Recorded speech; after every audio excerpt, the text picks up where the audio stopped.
Feliz sábado, hermanos. Qué gusto de tenerles aquí delante de nuestro Dios Todopoderoso. Y también para mí es un privilegio venir a acompañarles y adorar a Dios con ustedes. Así que sean todos bienvenidos a este primer servicio, como es el de la escuela sabática. Vamos a hablar, como ustedes pueden ver allí en el título, acerca de Judas. En la escuela sabática se decidió que este fuera el tema a tratar ahora. Y como se dice, la escuela sabática es para participar, para que uno también comparta, ¿verdad?, la impresión que el Señor le causa del estudio. Así que vamos a hablar de este personaje, Judas. ¿Quién de ustedes, si tuviera la oportunidad de ser padre o madre de un hijo, le pondría por nombre Judas? ¿Por qué?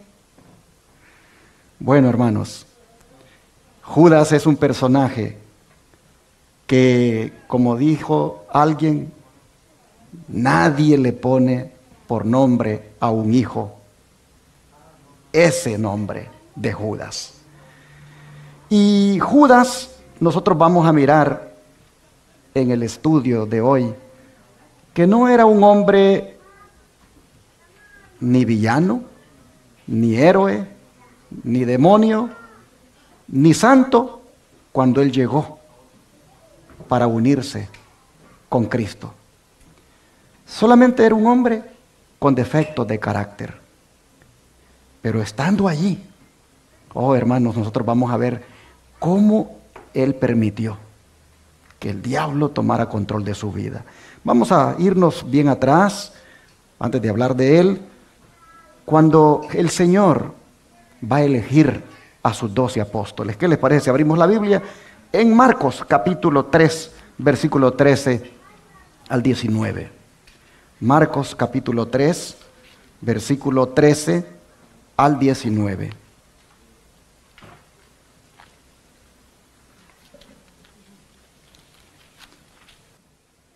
Dice la Escritura: después subió al monte y llamó así a los que él quiso, y vinieron a él, y estableció a 12 para que estuvieran con él y para enviarlos a predicar, y que tuviesen autoridad para sanar enfermedades y para echar fuera demonios.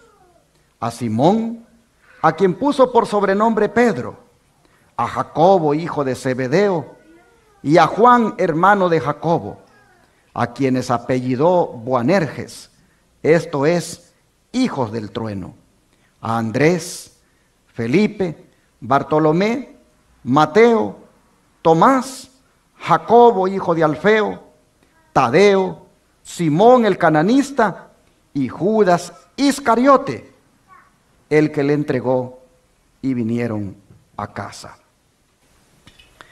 Cabe aclarar aquí que fue Jesús quien escogió a los que él quiso. Es interesante que Lucas menciona que antes de hacer esta elección, el Señor pasó toda la noche orando. Toda la noche orando. Sin duda, para tener esa sabiduría, ese discernimiento del Espíritu Santo en escoger a los 12. Y también, por supuesto, para todo lo que le venía en su ministerio. Cuando uno mira a Lucas decir que la pasó toda la noche orando, no deja uno de preguntarse, ¿por qué Jesús oraba tanto y nosotros oramos tan poquito? ¿Cuánto ha sido, hermanos, el tiempo que usted y yo hemos pasado en oración? Le aseguro que ha sido bien poco. Es más, algunos creo que no duran ni medio minuto. Pero Jesús pasaba toda la noche orando. Y no solo en la ocasión cuando él iba a elegir a los 12, sino en otras ocasiones. Él siempre buscaba tener esa intimidad con Dios, esa cercanía con su Padre. de muchas horas. Oh, si tan solo nosotros aprendiéramos de Jesús y pasáramos más tiempo orando. Si dedicáramos más minutos, más horas, más tiempo, hermanos, a la oración, ¿cómo seríamos nosotros de fuertes espiritualmente? ¿Cómo seríamos de sabios para enfrentar las pruebas, para hacer decisiones correctas? Hermanos, oración, más oración es lo que nosotros necesitamos. Si Jesús lo dedicó todo aquel tiempo para orar, nosotros con más razón. Y bueno, Él escoge a los que Él quiso. Es interesante cuando uno lee que Él escoge a los que Él quiso para que estuvieran con Él. Porque no tanto fueron escogidos por el deseo de ellos de estar con Él, sino porque Jesús deseó que ellos estuvieran con Él. Esto lo lleva a uno a pensar cómo el Señor escoge. Por eso se lo dijo después: no me elegisteis vosotros a mí, sino que yo os elegí y os he puesto para que llevéis fruto y que vuestro fruto permanezca. Se los recuerda, yo los elegí a ustedes. No fueron los apóstoles, hermanos, el resultado de una comisión de nombramientos, el resultado de un grupo de hermanos que se reúne y dice: vamos a escoger a 12 aquí para que le ayuden a Jesús. No, fue el resultado del deseo de Jesús que ellos fueran sus discípulos. Pero del último de ellos en la lista, interesante que se dice: el que le entregó.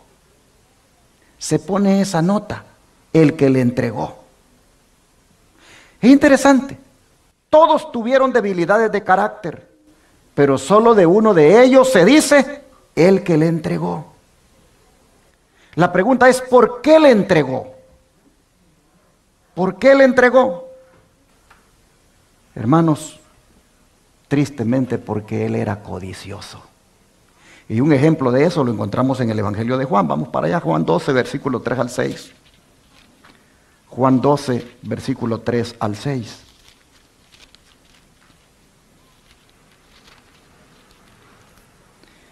Y la Escritura dice: entonces María tomó una libra de perfume de nardo puro, de mucho precio, y ungió los pies de Jesús, y los enjugó con sus cabellos, y la casa se llenó de olor del perfume. Y dijo uno de sus discípulos, Judas Iscariote, hijo de Simón, el que le había de entregar: ¿por qué no fue este perfume vendido por 300 denarios y dado a los pobres? Pero dijo esto no porque se cuidara de los pobres, sino porque era ladrón, y teniendo la bolsa, sustraía de lo que se echaba en ella. Oh, hermanos, interesante. La codicia también lo llevaba a robar. Así que aquí tenemos un ladrón entre los discípulos. Pero vean un día a dónde lo llevó la codicia. Marcos capítulo 4, ahora versículo 10 al 11. Marcos capítulo 4, versículo 10 al 11.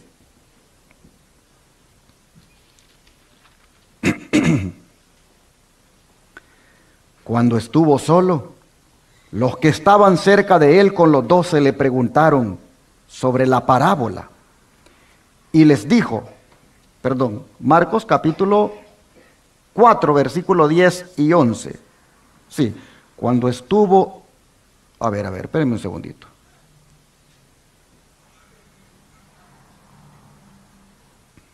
Creo que me equivoqué de cita.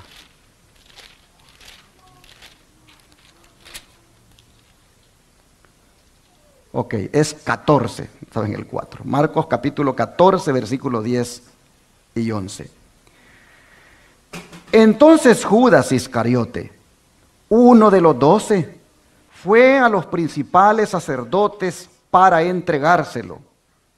Ellos al oírlo se alegraron y prometieron darle dinero, y Judas buscaba oportunidad para entregarle.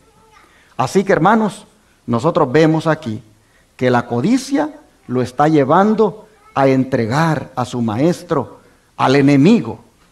Miren ustedes. Ahora, ¿quién puso esa codicia en el corazón de él? Vamos a Juan capítulo 13, versículo 2. Estamos haciendo esta introducción antes de entrar al deseo de todas las gentes. Juan capítulo 13, versículo 2. ¿Quién puso esa codicia en el corazón de él? Dice así Juan 13, verso 2. Y cuando cenaban, como el diablo ya había puesto en el corazón de Judas Iscariote, hijo de Simón, que le entregase, y ahí dejémoslo, nosotros encontramos entonces que lastimosamente Satanás ya había entrado en la vida de Judas. Judas, hermanos, era un hombre que tuvo muchas oportunidades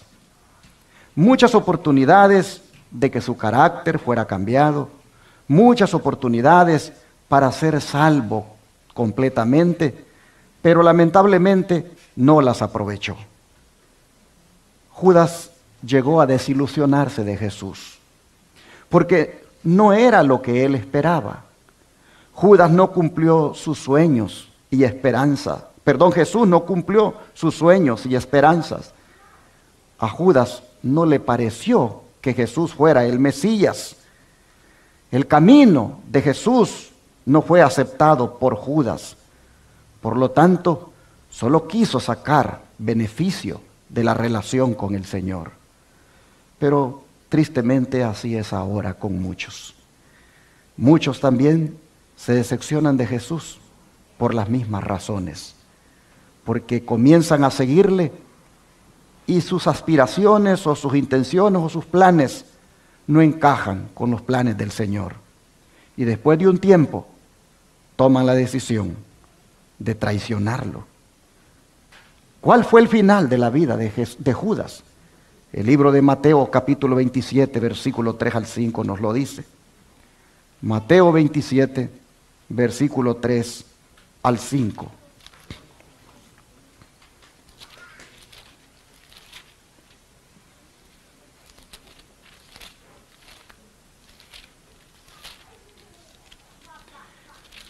Dice la palabra del Señor de la siguiente manera. Entonces Judas, el que le había entregado, viendo que era condenado, devolvió arrepentido las 30 piezas de plata a los principales sacerdotes y a los ancianos, diciendo: yo he pecado entregando sangre inocente. Mas ellos dijeron: ¿qué nos importa a nosotros? Allá tú. Oh, hermanos, Judas aquí manifiesta que se ha arrepentido, pero el arrepentimiento fue más un remordimiento, fue más un lamento por las consecuencias, fue más un miedo a todas las consecuencias que tendría. Es interesante que el arrepentimiento de Judas fue bastante parecido al arrepentimiento de Saúl. Pero el liderazgo de la iglesia, ¿cómo estaba en ese tiempo? Si ustedes se fijan, cuando el pecador buscó consuelo en ellos, ¿cuál fue la respuesta que recibió el pecador? ¿Qué nos importa a nosotros? Allá tú. Oh, hermanos, cuando los líderes espirituales podían hablar al pecador de esa manera, nos dice cómo andaban las cosas de mal en la iglesia. Lo indujeron a pecar, lo indujeron a entregar al Señor, pero luego, aparte de ser cómplices, le dan la espalda. Judas, hermanos y hermanas, es el típico hombre que no quiso aprovechar las oportunidades que Dios le dio. Y esto es una advertencia para nosotros hoy en día. Por eso la Biblia registra la historia de él, para que nosotros tengamos cuidado. El deseado de toda la gente lo comenta así. La historia de Judas presenta el triste fin de una vida que podría haber sido honrada de Dios. Si Judas hubiese muerto antes de su último viaje a Jerusalén, habría sido considerado como un hombre digno de un lugar entre los 12, y su desaparición habría sido muy sentida. A no ser por los atributos revelados al final de su historia, el aborrecimiento que le ha seguido a través de los siglos no habría existido. Pero su carácter fue desenmascarado al mundo con un propósito. Había de servir de advertencia a todos los que como él hubiesen de traicionar cometidos sagrados. Y aquí entonces abro, hermanos, el micrófono para que ustedes puedan participar, porque de acuerdo a lo que hemos visto en la Escritura y de acuerdo a esta primera declaración del don profético, ¿qué les impresiona a ustedes acerca de este personaje? ¿Hay alguien que quiera dar su opinión? Levante su mano, queremos que usted también participe. ¿Qué le impresiona de lo que ha oído, leído hasta aquí y aún respaldado por el don de profecía? A ver, es escuela sabática, así que necesitamos que participen. Porque yo hubiera preparado un sermón, pero dije, no, es la escuela sabática. Adelante, hermanito. Sí, estoy seguro de que Cristo, durante su ministerio y los apóstoles los acompañaban a Jesús. Amén, gracias, hermano. Si hubiera un micrófono por ahí inalámbrico, ¿no tienen? Para llevárselo al que va a participar. No creo que llegue hasta allá ese. No tienen un inalámbrico, ¿verdad? Ok. Bueno, ¿quién más quisiera dar su opinión, hermanos? Queremos que participen, a qué quieren aportar acerca de este personaje con lo que hemos visto hasta acá y empezando con esta declaración del don profético. A ver. Nosotros miramos aquí en esta cita el hubiera sido, el habría. Podría, hubiese, habría, no habría. Oh, hermanos, cada uno de nosotros tiene un habría, un hubiera en nuestro caminar hasta aquí. Cada uno de nosotros, desde cuando el Señor nos escogió hasta esta fecha, ya hubiéramos, ya habríamos, ya tuviéramos. Hermanos, el habría. Judas no tuvo la oportunidad de cambiar el habría, el hubiera, el tendría. No tuvo la oportunidad porque murió, se quitó la vida. Una vez muerto, ya no tuvo más esa oportunidad, pero la tuvo durante todo el tiempo que estuvo con Jesús y no la aprovechó. Nosotros no hemos muerto, estamos vivos por la gracia de Dios. Por lo tanto, nosotros podemos hoy cambiar el hubiera, el habría, el tendría. Es decir, todo lo que ya hubiéramos alcanzado, todo lo que ya tendríamos, todo lo que ya, hermanos, habría en nosotros, puede darse todavía porque estamos con vida. Judas, tristemente, queda registrado de que incluso si se hubiera muerto antes de su último viaje a Jerusalén, hubiera sido considerado como un hombre digno de un lugar entre los 12. ¿Por qué? Porque hubiera muerto ya transformado por el Señor. Me llama la atención esta parte que está en azul, que todo lo que hemos leído de Judas sirve como advertencia a todos los que como él hubieran de traicionar cometidos sagrados. Pregunto, ¿qué es un cometido sagrado? A ver, ¿qué es un cometido sagrado? Una promesa. ¿Ok? ¿Qué es un cometido sagrado? Un cometido, hermanos, es una comisión, es un encargo, es una misión, es una tarea, es un trabajo. Pongamos ejemplos de cometidos sagrados que Dios nos ha dado a cada uno de nosotros. Dígame uno. Oh, el llamado a predicar el Evangelio. ¿Cuántos están de acuerdo que ese es un cometido sagrado, hermanos? Muy bien. ¿Otro cometido sagrado?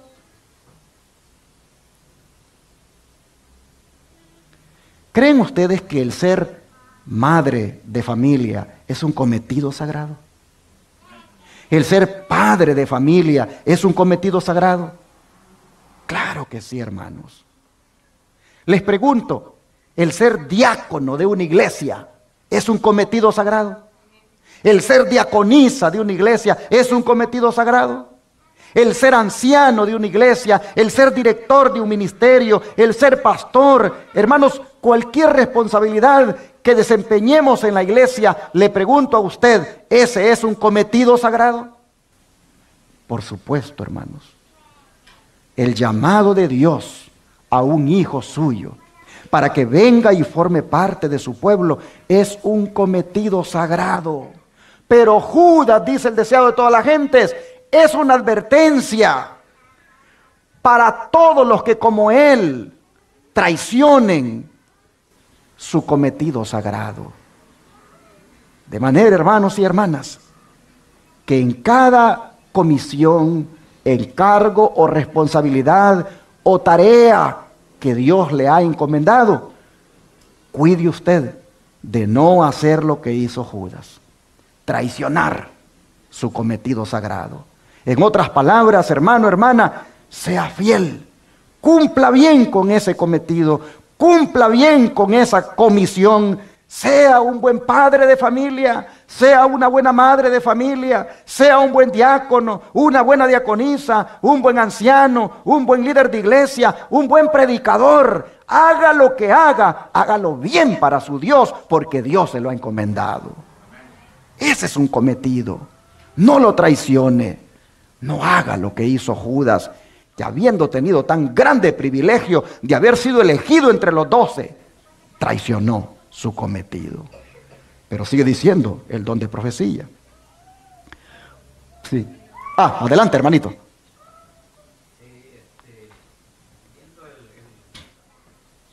Podría haber sido en otro, pero él da cabida al diablo.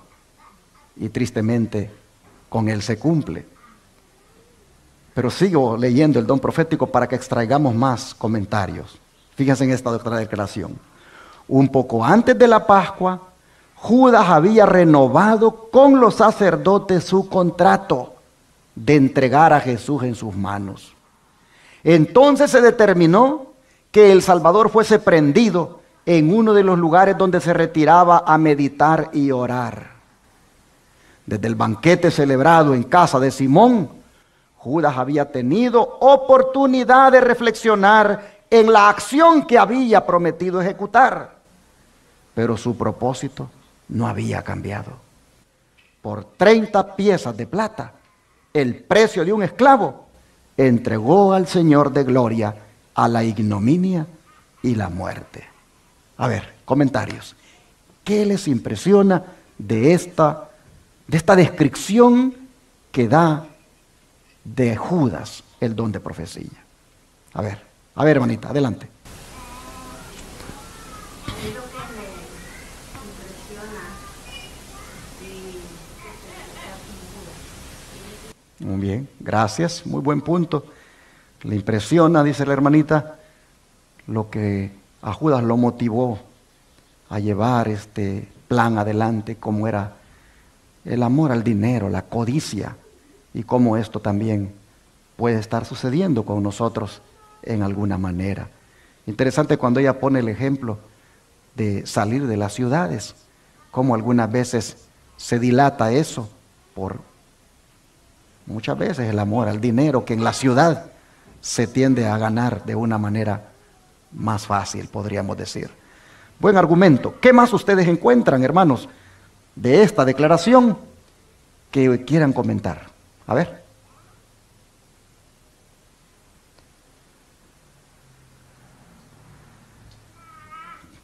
Léanla, por eso está en la pantalla. para que ustedes puedan encontrar ahí algo que les impresione.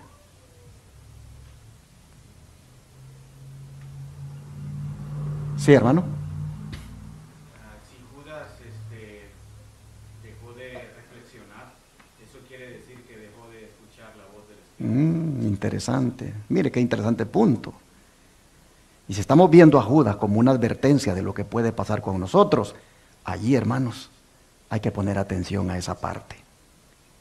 Sí, hermanita. Perdió su salvación por amor a Dios. Buen punto. Es interesante, hermanos, que cuando ya el discernimiento se pierde, ya, hermanos, se cometen irrespetos que, como dicen, rayan en el colmo. Miren a dónde se fue a meter. A uno de los lugares donde el Señor se retiraba a meditar y orar. A interrumpirle al Señor su meditación, a interrumpirle su comunión con el Padre. Allí, hermanos, Judas había acordado llegar con los soldados y entregar a Jesús. Y como dijo mi hermano, no reflexionó. ¿Cómo voy a ocupar ese momento? ¿Cómo voy a llegar a interrumpir a mi maestro en ese lugar tan especial? ¿Por qué voy a escoger ese momento? Hermanos, como decía mi hermano, cuando el Espíritu Santo, ya tú no oyes la voz de Él, no razonas y cometes lo peor. Pero miren hasta dónde llegó. A entregarlo, dice, por el precio de un esclavo. Por una poca cosa entregó a su maestro y lo traicionó. Y pregunto, ¿será que algunas veces nosotros también traicionamos al Señor por una poca cosa? ¿Cuántas veces, hermanos? Por una poca cosa también traicionamos a nuestro maestro. Judas por 30 piezas de plata. Nosotros a veces lo traicionamos por un rato de música mundana que nos gusta. Y nos quedamos por ahí, tal vez escuchando alguna música acariciada o algo que siempre nos gusta escuchar. Y traicionamos a nuestro maestro de nuestra fidelidad completa a Él, renunciando a esas cosas por un rato de complacencia propia. Puse ese ejemplo, pero también lo podemos poner en otros tipos de entretenimientos, como películas. Hay quienes traicionan al Señor por un breve placer de una jugada de naipes. Otros traicionan al Señor por una poca cosa, como es irse a meter a un baile y allí pasar un rato, aún llevando el nombre de cristianos, cuando ya no deberían de seguir frecuentando esos lugares. Otros traicionan al Señor por un día de reposo trabajado en la fábrica, trabajado en la compañía, porque le obligaron y no quiere perder el trabajo, no quiere, por lo tanto, tampoco, pues, dejar de ganar. Y entonces, presionado por el hombre, presionado por la sociedad o por lo que sea, va y se pone a transgredir el sábado. Y por una poca cosa como es el trabajo, el dinero que le pagan por el trabajo, viene y se traiciona al Señor. Hermanos y hermanas, ejemplos y ejemplos podemos seguir dando de pocas cosas por las cuales a veces traicionamos al Maestro. ¿Habrá alguien que quiera opinar sobre alguna poca cosa en la cual a veces nosotros traicionamos a nuestro Maestro? Algo que yo no mencioné y usted sabe de que a veces por ahí traicionamos al Maestro. Sí, mi hermano. Podemos traicionar a nuestro Maestro, podemos traicionar a Jesús, a Dios, dentro de la iglesia. Muy buen punto. Efectivamente, por pocas cosas entregamos al Maestro. Seguimos con el don de profecía. Dice, Judas tenía por naturaleza fuerte apego al dinero. Aquí viene lo que la hermanita mencionó. Pero no había sido siempre bastante corrupto para realizar una acción como esta. Había fomentado el mal espíritu de la avaricia hasta que éste había llegado a ser el motivo predominante de su vida. El amor al dinero superaba a su amor por Cristo. Al llegar a ser esclavo de un vicio, se entregó a Satanás para ser arrastrado a cualquier bajeza de pecado. ¿Algún comentario aquí de esta declaración? ¿Cómo es presentado, hermanos, aquí la avaricia? Como un vicio. ¿Qué es la avaricia? El deseo exacerbado de querer tener más de lo que se tiene. Ese deseo de querer alcanzar y por ahí hasta violar los principios, pisotear los principios. Oh, hermanos, qué triste es cuando el amor al dinero supera nuestro amor por Cristo. Pero es interesante que dice que no había sido siempre bastante corrupto para realizar una acción como esta. Fue en la medida en que poco a poco él fue gustándole más y más el dinero. Alguien podrá decir, pero ¿qué hay de malo en el dinero? Si de todas maneras el dinero se necesita.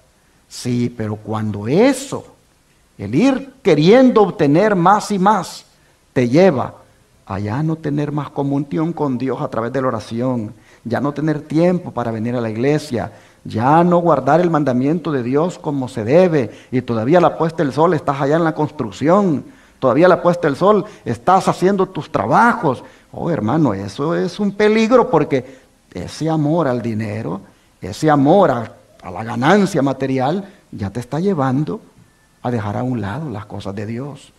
Y eso es muy peligroso, porque así, tarde o temprano, ya te vas quedando mejor en tu casa o en tu trabajo, porque tú estás detrás de otras cosas que son materiales. Bueno, dice que Satanás lo arrastró a cualquier bajeza de pecado cuando él fomentó ese mal espíritu de la avaricia. Y sigue diciendo, Judas se había unido a los discípulos cuando las multitudes seguían a Cristo. La enseñanza del Salvador conmovía sus corazones mientras pendían arrobados de las palabras que pronunciaba en la sinagoga, a orillas del mar o en el monte. Judas vio a los enfermos, los cojos y los ciegos acudir a Jesús desde los pueblos y las ciudades. Vio a los moribundos puestos a sus pies. Presenció las poderosas obras del Salvador al sanar a los enfermos, echar a los demonios y resucitar a los muertos. Sintió en su propia persona la evidencia del poder de Cristo. Reconoció la enseñanza de Cristo como superior a todo lo que hubiera oído. Amaba al gran maestro y deseaba estar con él. Sintió un deseo de ser transformado en su carácter y su vida, y esperó obtenerlo relacionándose con Jesús. El Salvador no rechazó a Judas, le dio un lugar entre los 12, le confió la obra de un evangelista, le dotó de poder para sanar a los enfermos y echar a los demonios. Pero Judas no llegó al punto de entregarse plenamente a Cristo. No renunció a su ambición mundanal o a su amor al dinero. Aunque aceptó el puesto de ministro de Cristo, no se dejó modelar por la acción divina. Creyó que podía conservar su propio juicio y sus opiniones, y cultivó una disposición a criticar y acusar.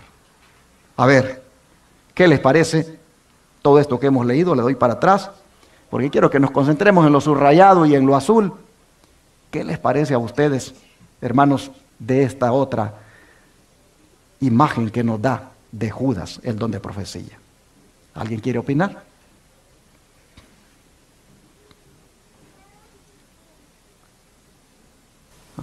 ¿Qué piensan? Miren ustedes el privilegio que Judas tuvo. Aparte de ser de los 12, el Señor le confió la obra de un evangelista. lo dotó de poder para sanar a los enfermos y echar a los demonios. ¿Qué podía querer más? ¿Qué privilegio más grande el que el Señor le había dado? Pero aún con todo eso, dice, no llegó al punto de entregarse plenamente a Cristo. Hermano, hermana, ¿qué te ha dado el Señor a ti?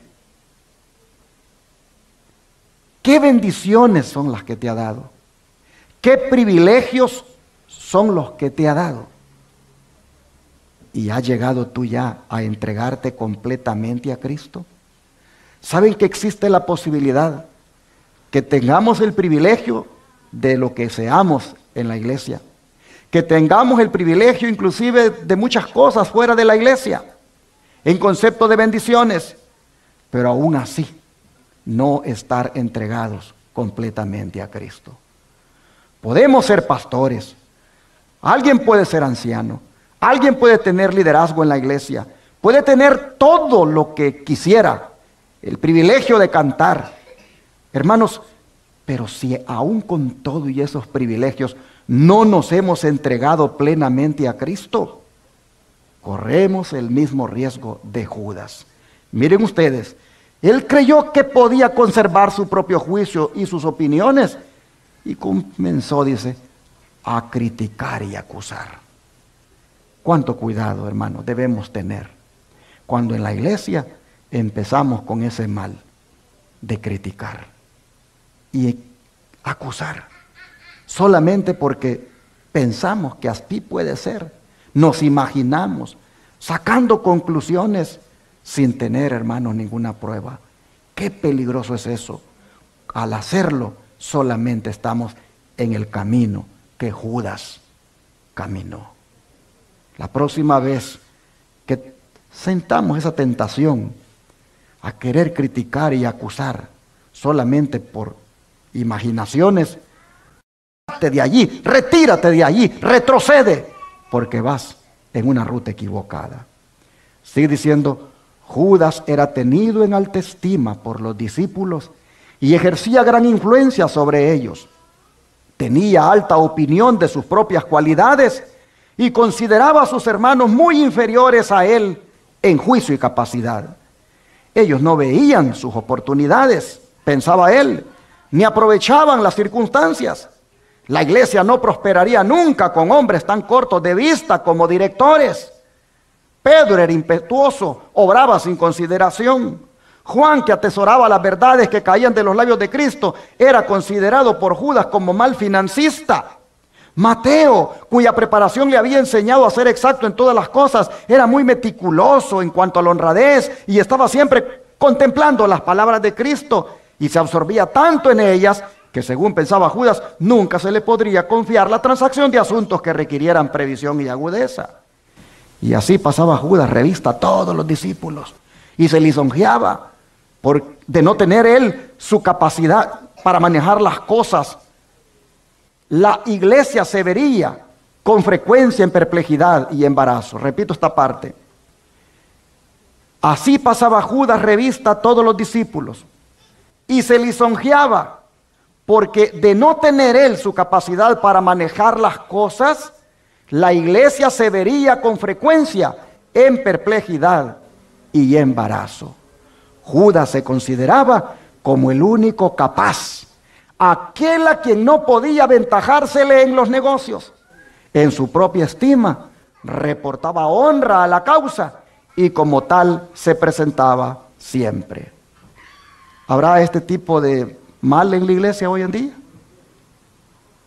A veces, ¿verdad?, llegamos a pensar que si yo no estoy allí, eso no va a funcionar.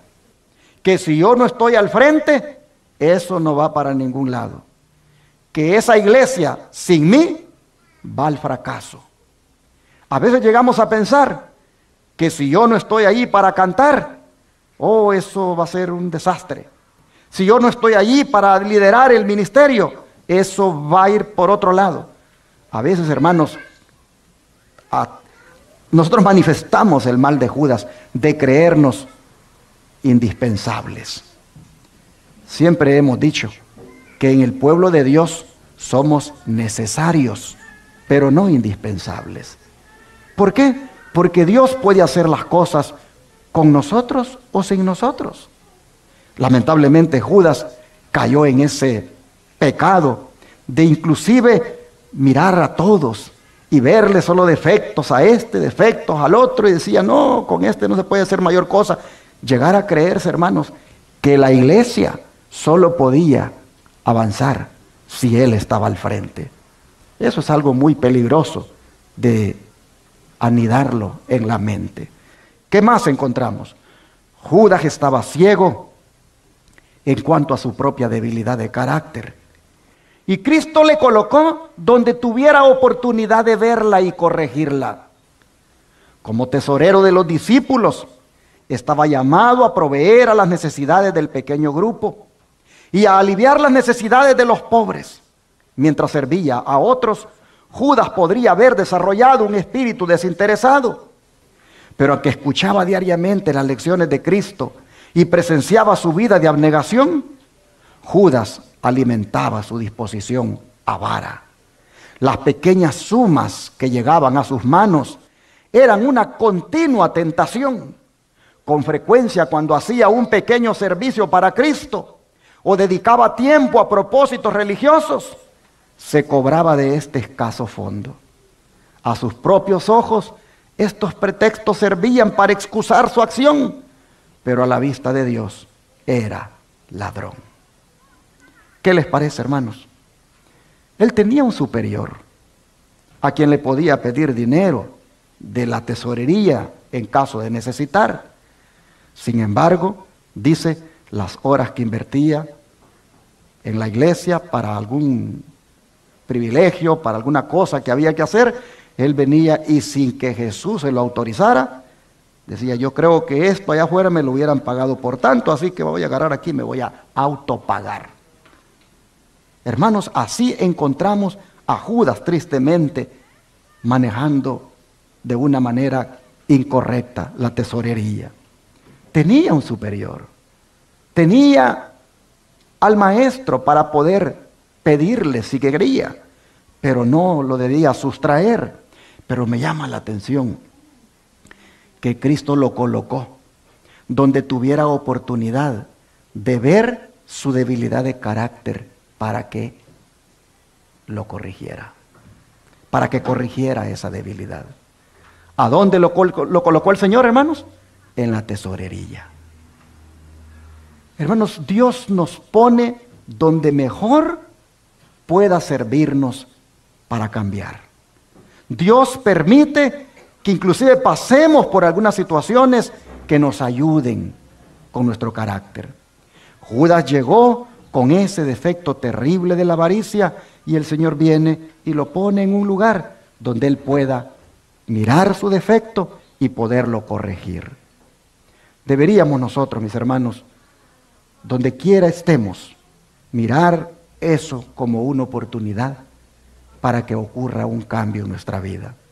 Es más, estábamos en una iglesia, pero si el Señor ha permitido que estemos en esta, Dios tiene un propósito aquí. Y el propósito de Dios acá es que con los mensajes que aquí se predican, con los estudios que aquí se hacen, nosotros seamos mejores cristianos. El Señor permite que tengamos ciertos privilegios, nos pone en diferentes oportunidades para que haya un cambio. Oh, hermanos, Judas desperdició esa oportunidad de ser el tesorero para poder mostrar que era un hombre honrado. Sigue diciendo, la declaración con frecuencia repetida por Cristo de que su reino no era de este mundo, ofendía a Judas. Oigan esto, ofendía a Judas. Él había trazado una conducta de acuerdo con la cual él esperaba que Cristo obrase. Se había propuesto que Juan el Bautista fuera liberado de la cárcel. Pero he aquí que Juan había sido decapitado. Y Jesús, en vez de aseverar su derecho real y vengar la muerte de Juan, se retiró con sus discípulos a un lugar del campo. Judas quería una guerra más agresiva. Pensaba que si Jesús no impidiese a los discípulos ejecutar sus planes, la obra tendría más éxito. Notaba la creciente enemistad de los dirigentes judíos y vio su desafío quedar sin respuesta cuando exigieron de Cristo una señal del cielo. Su corazón estaba abierto a la incredulidad y el enemigo le proporcionaba motivos de duda y rebelión. ¿Por qué se espaciaba tanto Jesús en lo que era desalentador? ¿Por qué predecía pruebas y persecución para sí y sus discípulos? La perspectiva de obtener un puesto elevado en el nuevo reino había inducido a Judas a abrazar la causa de Cristo. Noten, no estaba allí por las razones correctas. Eran ambiciones propias. Dice, iban a quedar frustradas sus esperanzas. Iban a quedar frustradas sus esperanzas. Judas no había llegado a la conclusión de que Jesús no fuera el Hijo de Dios, pero dudaba y procuraba hallar alguna explicación de sus poderosas obras. ¿Por qué estamos donde estamos? Debemos estar por las razones correctas. Si estamos en este mensaje, debemos estar por las razones correctas. Si estamos en esta iglesia, debemos estar por las razones correctas. Hermanos y hermanas, asegurémonos de no estar por ambiciones personales, de no estar en lo que estamos porque tenemos intereses propios, sino solamente, hermanos, estar allí porque amamos a Jesús y queremos ser usados por Él. Ese debería de ser el interés único que prive en nosotros. Dice, pero Judas no estaba completamente empedernido. Aún después de haberse comprometido 2 veces a traicionar al Salvador, tuvo oportunidad de arrepentirse. En ocasión de la cena de Pascua, Jesús demostró su divinidad, revelando el propósito del traidor. Incluyó tiernamente a Judas en el servicio hecho a los discípulos, pero no fue oída su última súplica de amor. Entonces el caso de Judas fue decidido, y los pies que Jesús había lavado salieron para consumar la traición. Qué triste es, hermanos, cuando en un lavamiento de pies nosotros no estamos conscientes de lo que estamos haciendo, y después de haber lavado los pies, esa misma noche, esa misma tarde, salimos para ir a hacer cosas deshonrosas. Por eso es importante, cuando hay un servicio de la Cena del Señor, saber bien lo que estamos haciendo, saber bien lo que involucra el lavamiento de los pies, de manera que esos pies no salgan de la iglesia otra vez a andar en el pecado, a andar haciendo las cosas que contaminan. Oh, hermanos, miren ustedes, los pies que Jesús había lavado salieron para consumar la traición, porque aún allí, teniendo la oportunidad de ser sincero y de arrepentirse, aún allí estaba haciendo las cosas solamente porque, como dijéramos en este tiempo, ya tocó otra vez celebrar la Cena del Señor. No hay un concepto elevado de lo que está haciendo. Dice, Judas razonó que si Jesús había de ser crucificado, el hecho acontecería de todos modos. Su propio acto de entregar al Salvador no cambiaría el resultado. Si Jesús no debía morir, lo único que haría sería obligarle a librarse. En todo caso, Judas ganaría algo por su traición. Calculaba que había hecho un buen negocio traicionando a su Señor.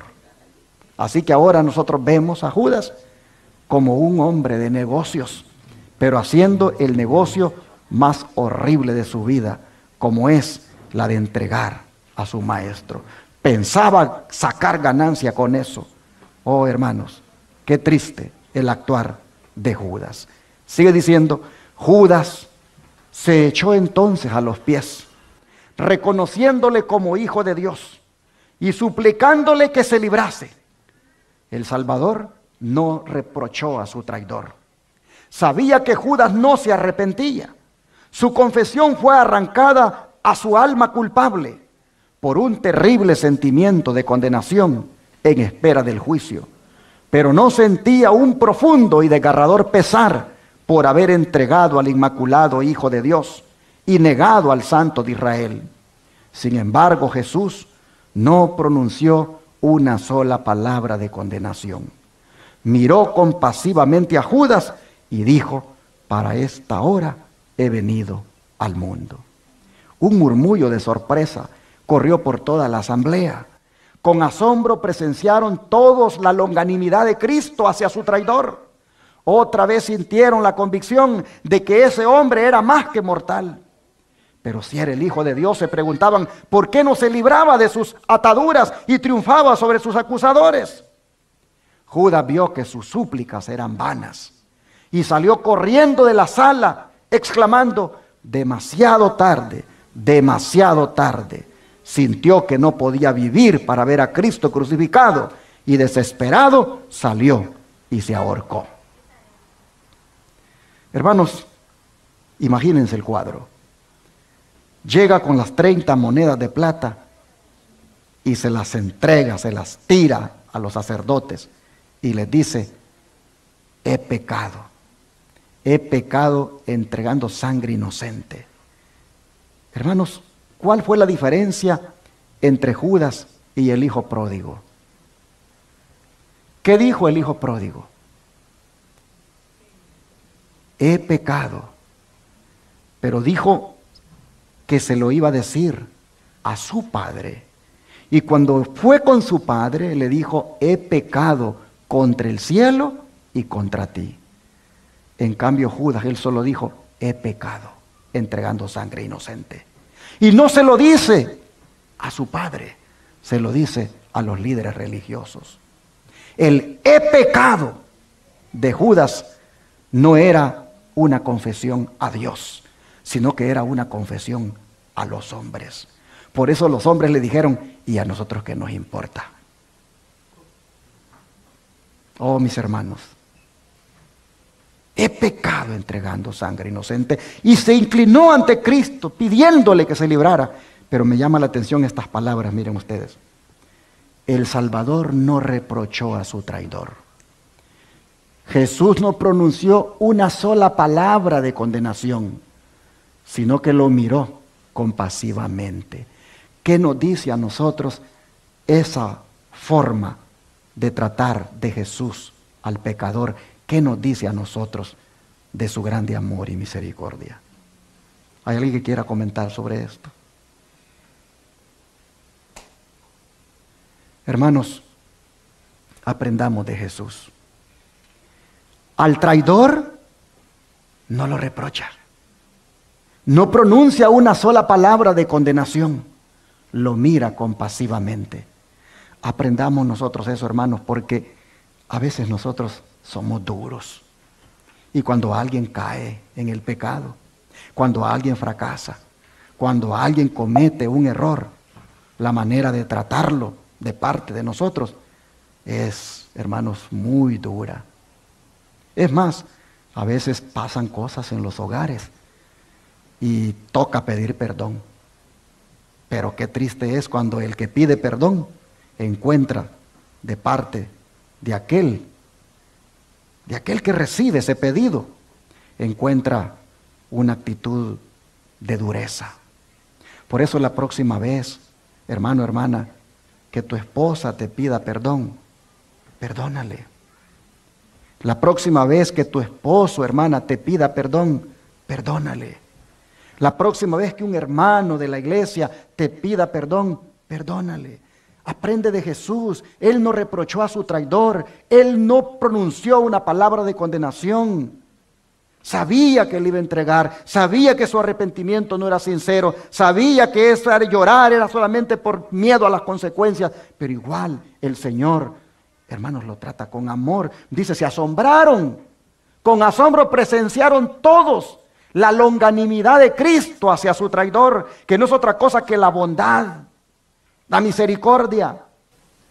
Pero esa es la manera, hermanos, en que nosotros debemos de tratar a todo aquel pecador, a todo aquel que ofende, a todo aquel que nos ha hecho daño. Esa es la manera de tratar al pecador así como Jesús lo trató.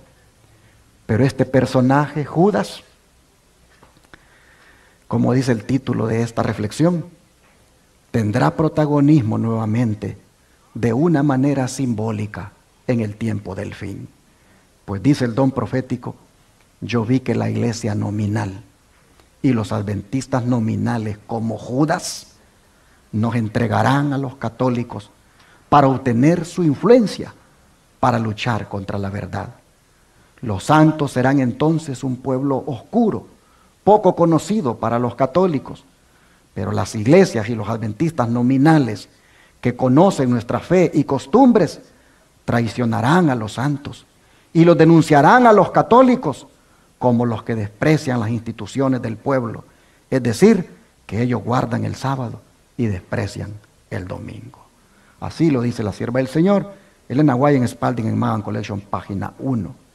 Nuevamente, el papel de Judas va a ser prácticamente, hermanos, puesto en práctica por parte de los adventistas nominales, por parte de aquellos que también han tenido la oportunidad de escuchar este mensaje y que inclusive se han llegado a relacionar con el mensaje. Y podríamos decir que hasta lo han aceptado y han andado con nosotros por mucho tiempo. A manera de Judas, esta sierva, guiada por el don de profecía, dice que otra vez, dice, traicionarán ahora a aquellos fieles hijos de Dios. Por eso es que Judas, en el tiempo del fin, vuelve a aparecer en la vida de cada uno de aquellos traidores de este mensaje. Esos traidores son aquellos que estando adentro comienzan a andar coqueteando con el ecumenismo. Son aquellos que estando adentro de la iglesia comienzan a sentarse allá en el Vaticano con las autoridades del Papa. Son aquellos, hermanos, que inclusive han permitido en las filas, ya ustedes saben, ese tipo de relaciones sexuales que no son aprobadas por Dios.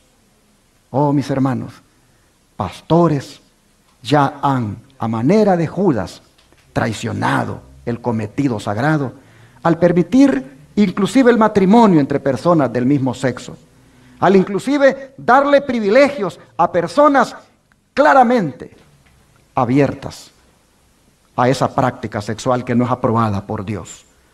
Así nosotros vemos que los Judas de hoy han comenzado a traicionar su cometido, pero todavía lo traicionarán más cuando dice que entregarán, dice, a los verdaderos adventistas, a las autoridades religiosas para que los maltraten, para que inclusive les den muerte.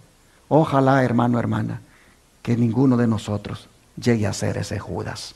Ojalá que ninguno de nosotros llegue a ser tan usado por el diablo al punto de que traicione a otro hermano. Ojalá que habiendo estudiado hoy todo lo relacionado a este personaje, nosotros, hermanos, quedemos advertidos y busquemos de todo corazón que el Señor nos transforme. Ojalá que anhelemos, hermanos, que el Señor en esta oportunidad que nos ha dado, Él desarraigue de nosotros toda avaricia, toda codicia, toda crítica, toda acusación, todo lo que es de Satanás. Ojalá, hermanos, que anhelemos que el Señor nos limpie completamente el corazón, nos transforme y nos haga un verdadero hijo de Él. Les pregunto, ¿cuántos quisieran que el Señor transforme sus vidas? ¿Quisieran orar conmigo? Vamos a arrodillarnos, a pedirle al Señor que haga eso en nosotros.